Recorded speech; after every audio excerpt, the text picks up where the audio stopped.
재테크 어떻게 해야 할지 막막하시죠? 수많은 책을 읽어도 어떻게, 어떤 식으로 무엇부터 시작해야 할지 감이 안 오시는 분들이 많으실 겁니다. 저는 지난 4년간 재테크와 투자 서적, 자기계발 서적 등 100권 이상의 책을 읽으면서 느낀 점을 여기서 허심탄회하게 말씀드리겠습니다.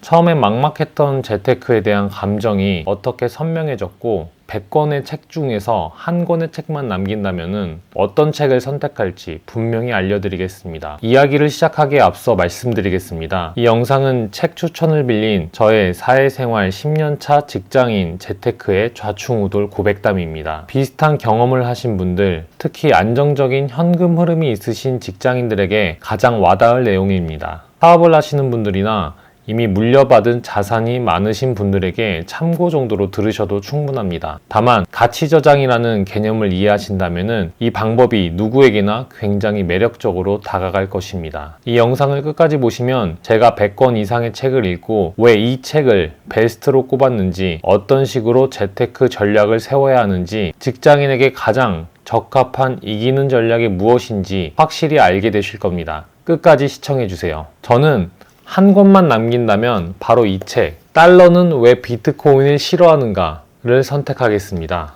왜 이렇게 생각하게 됐는지 다른 책들과 10년간의 재테크 경험을 나누면서 한번 설명드려 보겠습니다. 재테크를 시작하려면 먼저 필요성을 느끼는 과정이 필수라고 생각합니다. 즉, 왜, 이 Y라는 Y가 있어야 합니다.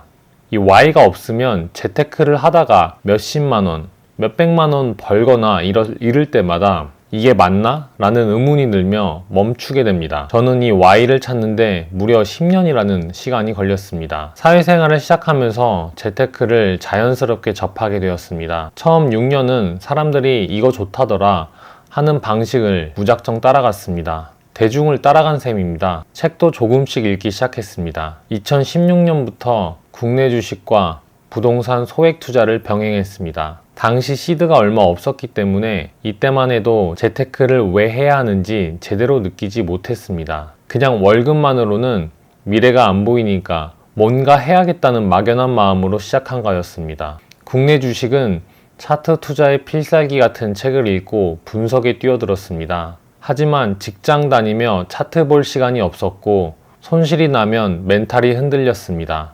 그러다 하루 몇십만 원씩 벌면 그 돈을 보너스처럼 여겨 재투자 대신 다 써버렸습니다. 기준이 없었다는 겁니다. 주식만으로 부족하다고 느껴 적금을 2년 정도 들었습니다. 그렇게 모은 돈으로 빌라 소액 투자를 시작했습니다. 당시 갭 투자가 유행이었었는데 뭣도 모르고 소액으로 할 수 있는 부동산을 찾아 집 근처 재개발 빌라를 덜컥 매입했습니다. 공부는 거의 하지 않았습니다. 아파트가 되면 이 정도 가격이 된다더라 라는 말만 믿고 투자한 거였습니다. 부동산에서 가장 중요한 환금성은 보지 않고 미래 가격만 생각하며 리스크는 고려하지 않았습니다. 그러다가 알트코인에도 손을 댔습니다. 국내 주식에서 차트 분석에 자신이 생겼다고 착각했는지 2017년 중순부터 코인에 뛰어들었습니다. 주식에 있던 돈을 전부 넣고 심지어 신용대출까지 받아 알트코인에 투자했습니다. 그러다 2018년 초에 폭락장을 맞으면서 자산이 마이너스 80% 이상 손실됐습니다. 여기서 얻은 교훈은 분명합니다. 재테크에도 공부가 필요하고 시간을 들여야 한다는 점입니다. 그리고 왜 재테크를 하는지 명확히 알아야 합니다. 단순히 돈을 벌고 싶다는 얄팍한 이유로는 투자를 지속할 수가 없었습니다. Y가 없는 대가는 참혹했습니다. 단기간엔 돈을 버는 듯 했지만 결국 다 잃었습니다. 돈을 벌고 싶었는데 오히려 돈이 저를 떠났습니다.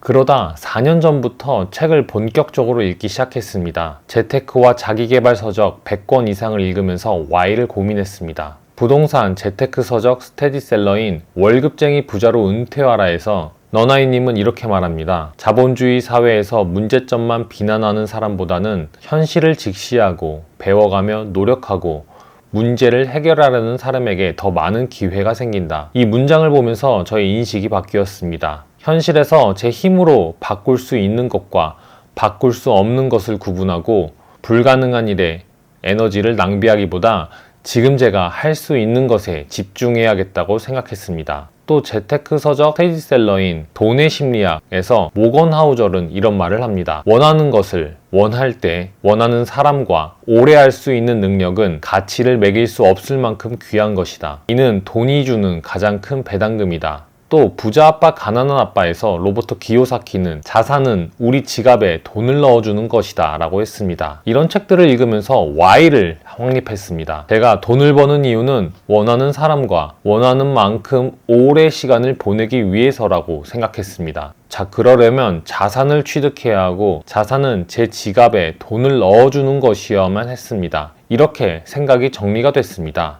그때부터 저는 한국에서 가장 익숙한 자산인 부동산을 제대로 공부하기 시작했습니다. 특히 아파트에 집중했습니다. 너나이님은 노후 준비를 위해 부동산 투자를 고민했고 그 중에서도 아파트 투자를 선택했습니다. 한국에선 아파트가 최적의 투자 수단이라고 생각을 했습니다. 저도 그 판단을 따랐습니다. 아파트를 공부하려고 3년간 주말마다 쉬지 않고 임장을 다녔습니다. 수도권은 안 가본 지역이 없었고 지방 주요 광역시와 인구 50만 이상 도시도 대부분 다녔습니다. 실전에 부딪히면서 이 자산에 대한 가치를 깨닫기 시작했습니다.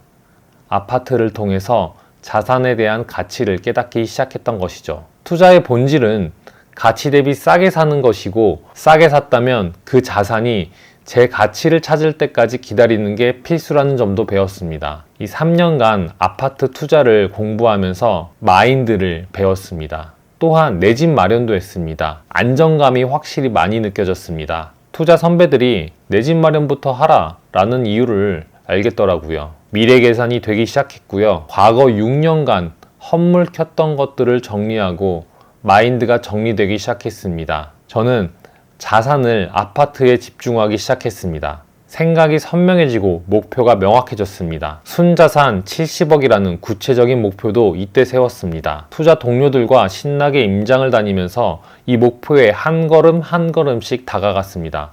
하지만 그 과정에서 생활적인 폐단이 생겼습니다. 아파트 임장과 투자 공부에 너무 집중한 나머지 본업에 소홀해졌습니다. 회사에서 평가와 평판이 나빠졌습니다. 연애도 제대로 안 됐는데 이때 목표가 분명히 미래에 원하는 사람과 행복하게 시간을 보내는 게 목표였는데 그렇게 보낼 사람이 주변에 사라져 간다는 게 너무 아쉬웠습니다. 무엇보다 이게 진짜 가치를 창출하는 일인가 라는 근본적인 질문을 하게 되었습니다. 노후 준비는 되겠지만 이게 사회적으로 어떤 가치를 만들어내는지에 대한 의문이 들었습니다. 세입자에게 좋은 집을 제공하는 게 가치 창출의 하나라고 하면은 할 수 있었지만 뭔가가 부족했습니다. 투자 선배들이 나눔을 통해 경험을 전하는 이유를 어렴풋이는 알 것 같았지만 그게 궁극적인 가치 창출인지는 고민이 됐습니다. 그러다 비트코인을 다시 만났습니다. 이전 코인 투자는 전부 알트코인이었고 비트코인은 가치를 몰랐던 때였으니까 정확히 말하면 처음 만난 셈입니다. 2024년 2월경이었습니다. 원화로 5천만 원에서 6천만 원 사이에서 횡보하던 비트코인이 9천만 원까지 오르던 시점이었습니다. 알트코인 실패 이후 비트코인은 쳐다보지도 않았는데 주변 지인이 계속해서 비트코인을 들여다보라고 해가지고 비트코인을 봤습니다. 그 지인은 비트코인이 세상을 바꾼다. 앞으로는 비트코인 스탠다드가 될 거다. 라는 당시에 듣기에는 정말 터무니없는 말들을 했습니다. 하지만 저는 투자 공부를 했었고 어떤 자산이든지 간에 가격이 오르는 데는 이유가 있을 것이라고 본능적으로 생각했습니다. 그때 당시 내가 알지 못하는 자산은 투자하지 않는다는 기준이 명확하게 세워진 상태였기 때문에 비트코인이 도대체 무엇인지 이 가치에 대해서 공부를 하기 시작했습니다. 먼저 유튜브에서 비트코인을 검색하니 7년 전과는 전혀 다른 콘텐츠가 눈에 들어왔습니다. 차트 분석은 뒤로 하고 마이클 세일러, 사이페딘 아모스, 제프 부스와 같은 해외 기업가와 경제학자의 비트코인 소개 영상을 봤습니다. 그러다 사이페딘 아모스의 달러는 왜 비트코인을 싫어하는가? 라는 책을 만났습니다. 책 초반에 비트코인은 화폐 기능을 하는 최신 기술이다 라며 돈의 최신 진화 단계로 비트코인을 선언하는 부분이 굉장히 매력적으로 다가왔습니다. 비트코인이 돈으로 쓰일 가능성을 진지하게 고민하게 됐습니다. 여기서 저는 전에 봤던 자본주의에 대한 책을 떠올렸습니다. EBS 다큐멘터리에서 나온 자본주의 시리즈를 책으로 엮었던 책인데요. 이 EBS 자본주의에서 인플레이션이 필연적으로 발생하는 사회에서는 내 가치가 돈으로 제대로 저장되지 않는다라고 했던 것이 떠올랐습니다. 달러는 왜 비트코인을 싫어하는가? 이 371쪽에서는 이렇게 쓰여져 있습니다. 정부가 계속 가치를 낮추는 화폐로 거래하고 저축하라고 강요받는 사람에게 구명선이 되는 화폐가 비트코인이다. 비트코인이 현재 이 망가진 자본주의에서 가치 저장 수단이라는 점이 이해가 됐습니다. 또 297쪽에는 이런 문장이 있습니다. 비트코인은 공급량을 바꿀 수 없으므로 한정된 인간 시간으로 만든 가치를 저장하기에 가장 좋은 매개다. 비트코인을 사면 미래를 가장 싸게 사는 셈이다. 희소성 덕분에 가치 대비 지금이 가장 비트코인이 싸다는 얘기였습니다. 제가 투자 공부를 하면서 배운 가치 대비 싸게 산다는 원칙과 딱 맞아떨어졌습니다. 이 비트코인의 가치를 이해하니까 구매를 안 할 수가 없었습니다. 분할성 덕분에 초기 자본이 적어도 되고 장기 보유를 하게 되면 수익률은 투자 금액과 관계없이 모두가 누린다는 점이 굉장히 매력적으로 다가왔습니다. 직장인에게 이보다 효율적인 자산이 있을까라는 생각도 들었죠. 안정적인 현금 흐름을 활용해서 가치 저장을 할 수 있는 최고의 수단이라는 확신이 들었습니다. 제가 근로로 창출한 제 가치를 누구에게도 침해받지 않고 저장하고 싶었는데 이 비트코인이 그 욕구를 정확하게 해결을 해주었습니다. 부동산처럼 정책에 휘둘리지도 않고 세금에서도 자유로웠습니다. 또한 주식처럼 매일 차트를 볼 필요도 없었고 거금이 필요하지도 않았습니다. 최소한 100시간 정도 투자해서 비트코인의 기본을 이해하고 콜드월렛이라는 지갑에 저장하는 기술만 익히면 완벽한 소유권을 확보할 수 있었습니다. 이 책 덕분에 재테크가 굉장히 선명해졌습니다. 1년간 비트코인을 구매하고 콜드월렛에 보관하면서 자산이 늘어나는 걸 보니 마음이 편안해졌습니다. 이 자산이 늘어난다는 것은 비트코인의 개수가 늘어난다는 것을 의미합니다. 주변도 간결하게 정리되면서 굉장히 깔끔해졌습니다. 부동산 임장에 쓰이던 시간은 이 관계와 본업에 집중할 수 있게 됐고 일의 질도 올라갔습니다. 인플레이션 불안에서 벗어나면서 삶의 질이 크게 향상되었습니다. 제가 읽었던 수많은 책들 중에 왜 달러는 왜 비트코인을 싫어하느냐 이 책을 남기냐고요. 이 책은 지금까지 읽은 재테크의 책의 마인드, 가치, 기술 등을 모두 담고 있습니다. 역사적, 철학적, 경제적 설명이 정말 알차게 구성되어 있습니다. 마인드 책은 마인드만 담고 있고 일반 재테크 책은 깊이 없이 경제 상황만 담고 있고 또 부동산 책은 입지 요소만 담고 있고 주식책은 기업, 또 알트코인은 차트 위주가 대부분이었습니다. 다른 모든 재테크 책들은 어떻게 치우쳐 있다면은